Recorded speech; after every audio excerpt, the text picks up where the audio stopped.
आज 12 जिल्हा परिषद आणि 125 पंचायत समितीची मतमोजणी, प्रशासनाकडून मतमोजणीची तयारी पूर्ण। एबीपी माझावर पहा अचूक आणि वेगवान निकाल। उपमुख्यमंत्री अजित पवारांच्या आज 13व्याचा विधी। पवार कुटुंब बारामतीच्या काटेवाडी सकाळी 10 वाजता एकत्र येणार। सुनेत्रा पवार, पार्थ पवार सध्या काटेवाडीतल्या घरी। 11 वाजता विधी सुरू।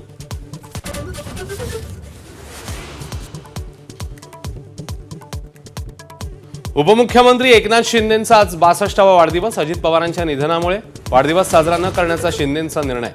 तर शिवसेनेच्या महिला आघाडीतर्फे आज मंदिरांमध्ये शिंदेंच्या दीर्घायुष्यासाठी महाआरतीचं आयोजन।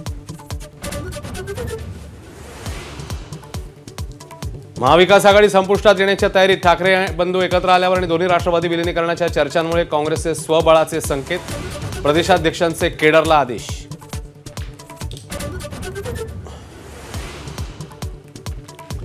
मुंबई मनपामध्ये सत्ता वाटपाचा फॉर्म्युला निश्चित। स्थायी शिक्षण समिती भाजपकडेच। सुधार समितीसह बेस्ट समिती शिवसेनेला देण्यावर एकमत। विश्वसनीय सूत्रांची माहिती। पुणे मनपात महापौर उपमहापौर पदाची निवडणूक। महापौर पदासाठी भाजपच्या मंजुषा नागपुरे, राष्ट्रवादीच्या शीतल सावंत, काँग्रेसच्या अश्विनी लांडगे, तर उपमहापौर पदासाठी रिपाईचे परशुराम वाडेकर, राष्ट्रवादीचे दत्ता बहिरट, काँग्रेसचे साहिल केदारी मैदानात।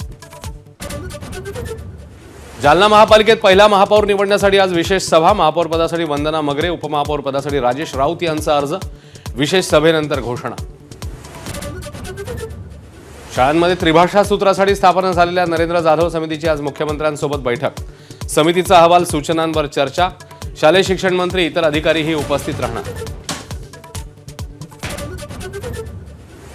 रस्त्याच्या कामांमुळे केंद्रावर पोहोचायला 12वीच्या विद्यार्थ्यांना उशीर झाल्यास अतिरिक्त वेळ मिळणार। गृहराज्यमंत्र्यांनी दिली माहिती। जिल्हा प्रशासनाला सरकारचे आदेश।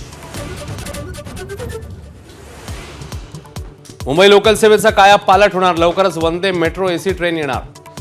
MRVC कडून अत्याधुनिक 238 रेकसाठी निविदा प्रक्रिया।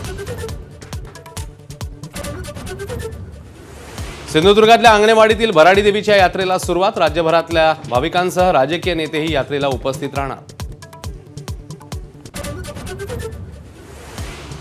PCB ICC बांगलादेश क्रिकेट बोर्डची 5 तासांची मॅरेथॉन बैठक। T20 विश्वचषकात भारतासोबत खेळायचं की नाही याचा फैसला पाकिस्तानचे पंतप्रधान घेणार। एबीपी माझा, उघडा डोळे बघा नीट।